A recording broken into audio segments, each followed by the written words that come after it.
महाप्रभु जी ने जैसे अपने अवतार काल में हरि बोल को प्रसिद्ध किया था, शिव महाराज जी ने अपने अवतार काल में राधे गोविंद गीत को प्रसिद्ध किया है।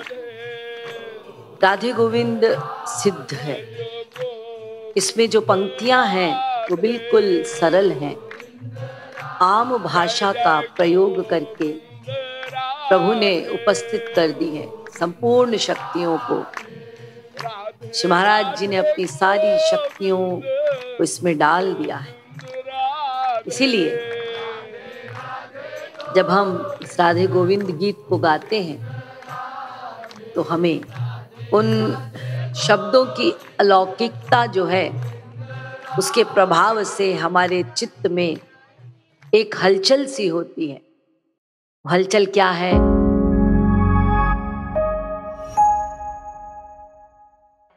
मन पिघलने लगता है और आंसुओं के रूप में वो प्रेम बहने लगता है, वो भाव बहने लगते हैं। तो ये प्रभु की याद में या प्रभु के कीर्तन को गाने से यदि आंसू आते हैं तो ये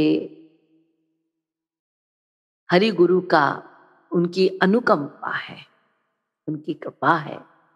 वो विभोर हो रहे हैं कि आप उनके लिए गा रहे हैं, क्योंकि सिद्धांत सबको पता है कि मैं उनको सुख देने के लिए स्तुति कर रहा हूं। मुझे कुछ नहीं चाहिए, मुझे कुछ नहीं चाहिए, मैं तो प्यार करना चाहता हूं। आपने जो कुछ दिया क्या वो कम है? उसी की कृतज्ञता तो मैं कर नहीं पाता, तो मुझे कुछ और नहीं चाहिए। तेरी मेहरबानी का है बोझ इतना, उसी को उठाने के काबिल नहीं हूं। तो इसीलिए मैं यदि स्तुति करता हूं, मैं यदि पुकारता हूं, तो मैं इसीलिए पुकारता हूं क्योंकि तुम मेरे अपने हो। और यही सिद्धांत लेकर हम लोग उपासना करते हैं और प्रभु इसीलिए प्रसन्न होते हैं, क्योंकि प्रभु कहते हैं कि पूजा तो मेरी बहुत होती है, आराधना तो मेरी बहुत होती है। लोग बड़ी बड़ी स्तुतियां गाते हैं संस्कृत में मेरे लिए, लेकिन मुझे प्यार करने वाले बिरले मिलते हैं। मुझे अपना मानने वाले, मुझसे प्यार करने वाले, पूजा आराधना तो एक मांग लेकर है, मेरे ये डिजायर्स हैं इसको पूरा कर दो। मैं भी आपको आगे समझाऊंगी। पूजा आराधना कर्मकांड में आता है, रिचुअल्स में आ जाता है। मैं बोल रही हूं पूजा आराधना। यहां आराधना का मतलब पूजा को लेके जो आप वर्शिप करते हैं। उपासना आराधना अलग है। ये पूजा आराधना का मतलब होता है कि जो भी काम आप कर रहे हो उसको रिलीजियसली करना। तो पूजा को यदि आप रिलीजियसली कर रहे हैं, सवेरे रोज उठते हैं, रोज अगरबत्ती जलाते हैं, रोज आरती उतारते हैं, रोज भोग रख देते हैं, फटाफट फटाफट फिर वो करके चले जाते हैं। आपको पता है सवेरे उठ के ये करना है, लेकिन ये नहीं पता कि जिसके लिए कर रहे हैं वो मेरा अपना है। तो ये अंतर हो जाता है। लेकिन श्री महाराज जी ने अपनी रचनाओं में, अपने कीर्तनों में, सब में ये सिद्धांत रखा है, क्योंकि श्री कृष्ण कहते हैं मुझे प्यार चाहिए, मुझे वो चाहिए जो मुझसे प्यार करता है, मुझे अपना मानता है, और मुझे छोटा होना पसंद है। आपना के बड़मान आमार सोमहीन,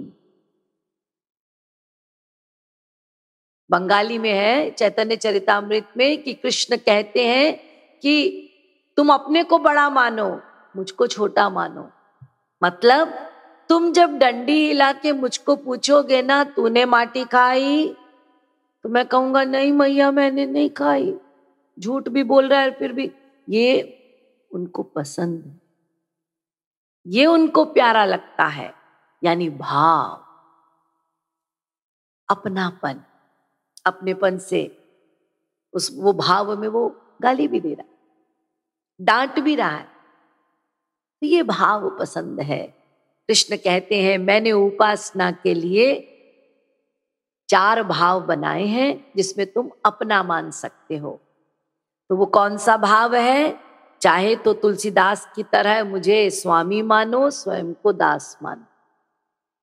चाहे तो सूरदास की तरह मुझे छोटा सा गोपाल मानो और अपने आप को पालन करता मान लो, उस छोटे से बच्चे का, यानी माता पिता मान लो। और चाहे तो सखा मान लो, दोस्त मान लो। और चाहे तो मीरा के समान प्रियतम मान लो, कुब्जा के समान प्रियतम मान लो, गोपियों के समान प्रियतम मान लो। मुझे ये अच्छा लगता है। और जितने भी संतों ने उपासना की है या भगवान को पाया है तो इसी आधार पे पाया है, यही आधार, उनसे संबंध बनाकर, पूजा से नहीं पाया, संबंध बनाकर पाया। तुलसी राम को अपना स्वामी मानते हैं, ठाकुर मानते हैं, अपनी गवर्नमेंट मानते हैं, अभिभावक मानते हैं। वो मेरे स्वामी हैं और मैं उनका दास हूं। एक बार क्या हुआ, तुलसीदास और सूरदास दोनों रेगिस्तान में घूमते फिरते जा रहे थे। तो कुछ दूर निकले, रेगिस्तान पार किया, कुछ जंगल आया, तो अचानक से सामने से एक पागल हाथी आ गया। तो तुलसीदास जी तो ऐसे ही खड़े रहे, सूरदास जी दौड़ पड़े। अब खैर पागल हाथी तो चला गया अपना। तुलसीदास जी ने सूरदास से कहा, भाई तुम बड़े अजीब हो, तुम्हें इतना भी भरोसा नहीं है? देखो मुझे भरोसा था, मेरे राम है, मुझे कुछ नहीं हो सकता, और तुम्हें भरोसा नहीं, तुम दौड़ पड़े। सूरदास जी ने कहा, तुम्हारे राम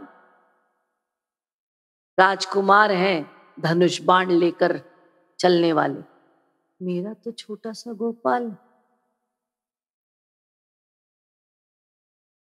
तुम्हारे राजकुमार तुम्हारी रक्षा कर सकते हैं, मुझे तो अपने गोपाल की रक्षा करनी है। कहीं पागल हाथी उसे उठा के ले गया तो, इसलिए मैं दौड़ पड़ा।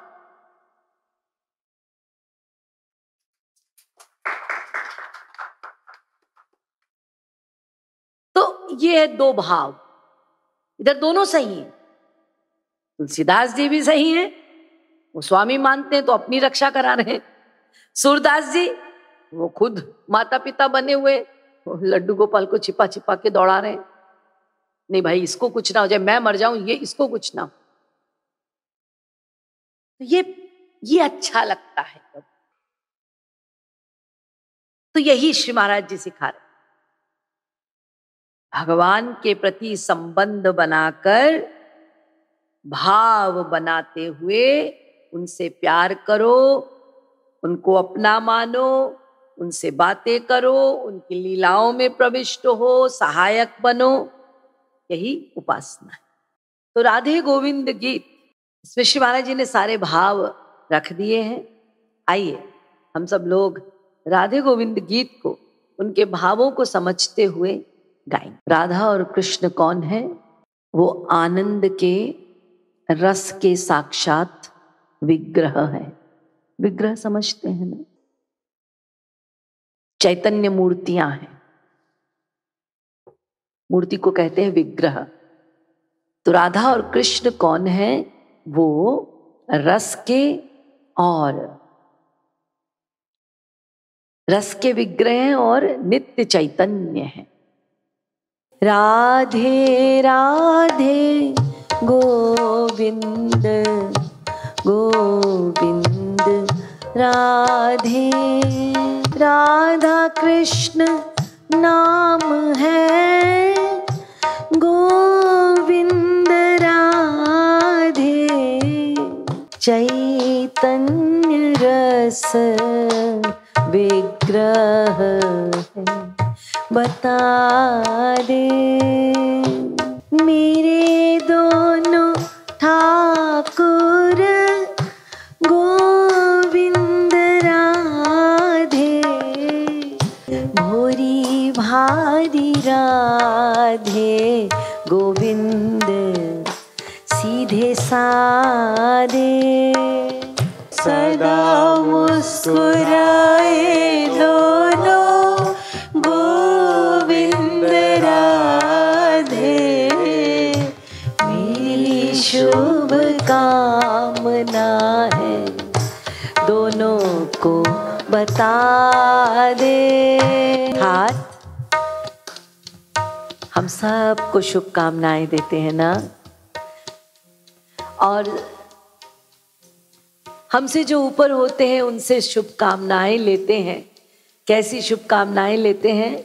हम ये शुभकामनाएं लेते हैं कि वो कहें सदा सुखी रहो, सदा खुश रहो, सदा हंसते खेलते रहो।